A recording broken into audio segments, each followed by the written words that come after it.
Alright, so welcome to Driveway. Today we are going to show you a quick video on how to do the rear bearings on a Crossfire, or mostly any of the Mercedes around this era. So we're gonna get pulling and show you how big of a nightmare it might be.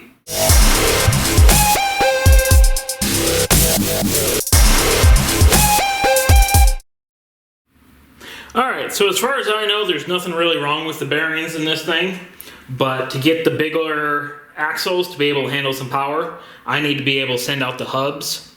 So that's kind of the same process, so we may as well. So your first step,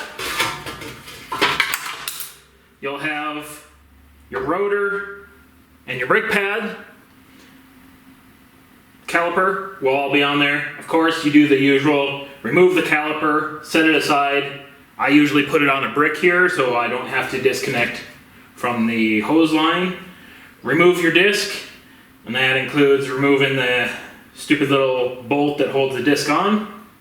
Then you'll get down to this section, and you will,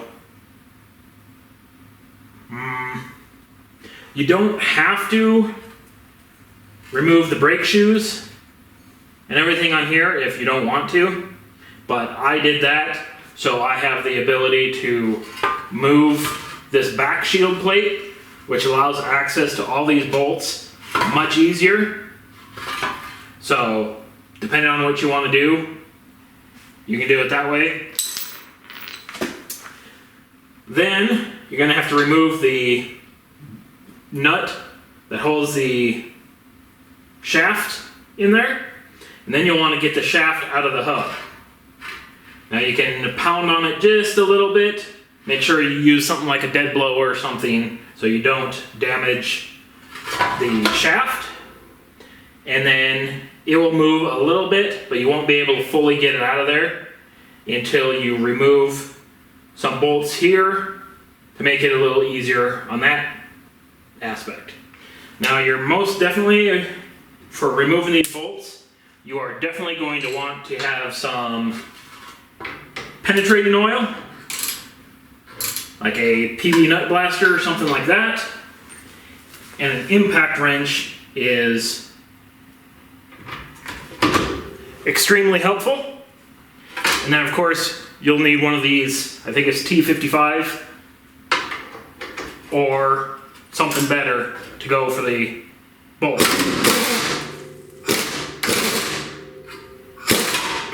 Now the problem that I had is I didn't use my impact, so I actually damaged the interior teeth on that bolt.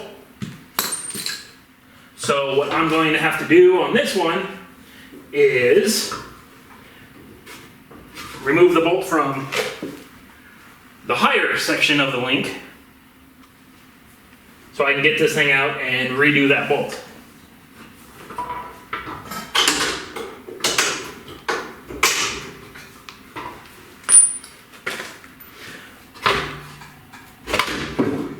Alright, so I got the links somewhat torn off.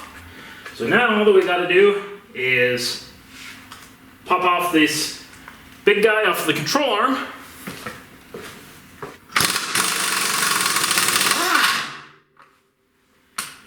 Loosen up enough there.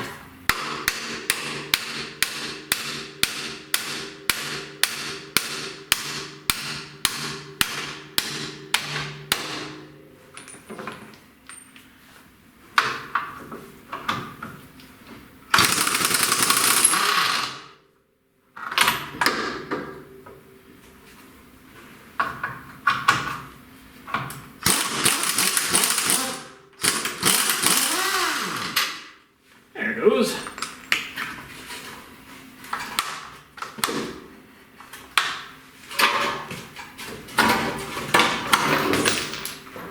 And we just pop that out. All right, next to the fun part. All right, so there's a decent chance that you can do this still in the car with a decent slide hammer, but that is just too much of a pain in the butt. So I just found big socket, big hammer, and you pretty much just beat it into submission.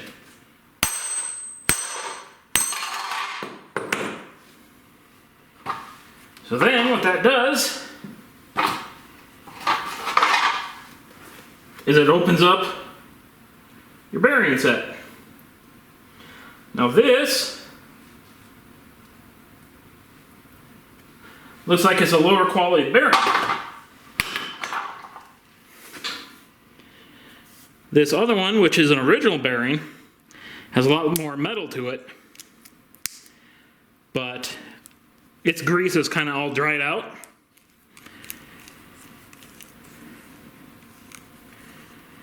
So it's not necessarily the best. So my guess is, when this thing was in an accident at some point in time, they had already replaced the bearing. So then, all that you really have to do is pull this retaining clip and then press out the bearing. They also make a tool that hooks in there and pulls it with a bolt type of thing, but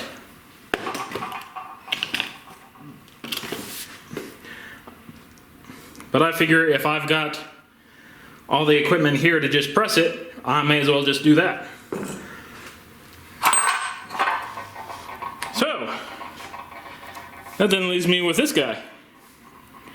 You can see here's a seal here, and then the bearing race here. So it's kind of one of those things that if you know you have to do your bearing, go for it, but you're definitely not going to just pull off this little guy here because like some bolt thing or something and then expect to reuse your bearing. One direction, one way, either you get it or you don't. So I'm gonna have to pull this bearing race off, which I should be able to do here with the big old press. Alright, so a little work on the press, and we've got that race off of there. So these are good to be sent out to be machined. Essentially what they're going to end up doing is milling out the hole a little bit bigger, then broaching in new splines so a bigger shaft can fit into that guy. So here's hoping. Alright, so I took out one of the bearings out of there, and it's like this grease doesn't look very greasy anymore. It's kind of more like a wax. Not sure if it's supposed to be that way, but shows that it's a good time to change out all these bearings anyways. Alright, then we got our big tool. And this is the only way to take off these ginormous clips. So then you can just crank it down and start weaseling your way out of there.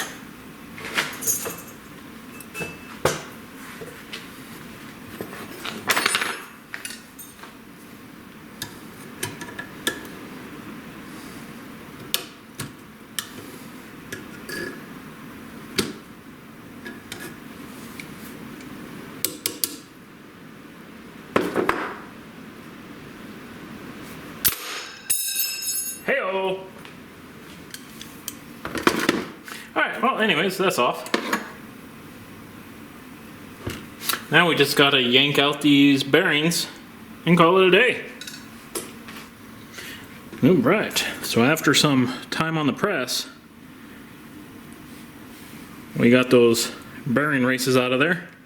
This one had to be heated up a little bit and persuaded with a hammer a bit to loosen it up from that rust, but it's out, no damage done to anything, so we are good. Now we just have to wait for the whatchamacallit to show up, the bearing, and we'll be ready to load the hubs when they show up again. Alright, so just as easy as that, couple seconds on the press, bearings back in. Then we just got to shove the ring back in.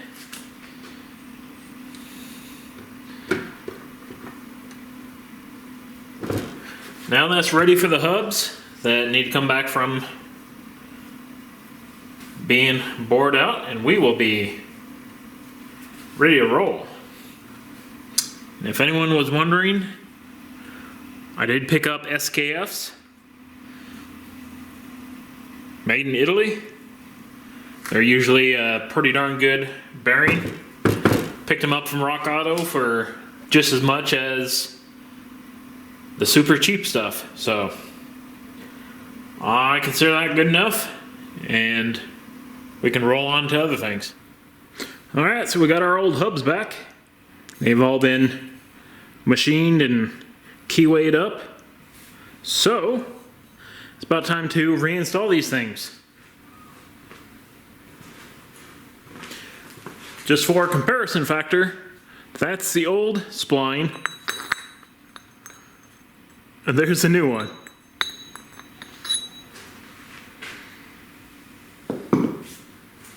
So I believe they resplined this to a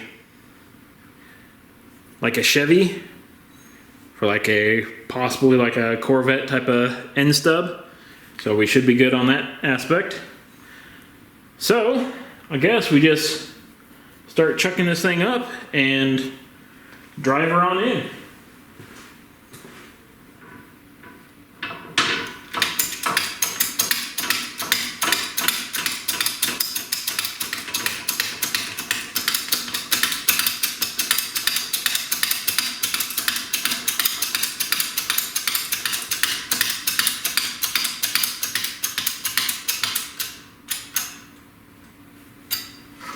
Alright, then we just drive her on in.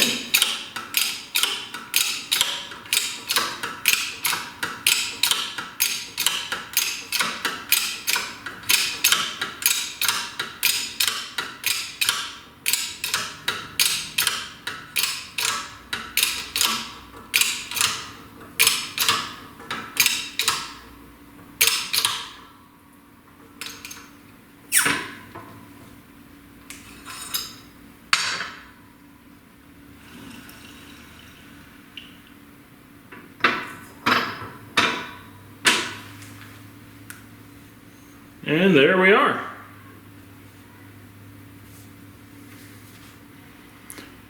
One hub. Alright, so that's pretty much it for switching out bearings. Of course, I had to do that basically because I had to pull those hubs and they damaged everything. So if you don't have a problem with your hubs, leave them alone. But anyways, thanks for stopping by and checking out that quick how-to, and we'll be back to the project here in a few. So we'll have to see you all again later.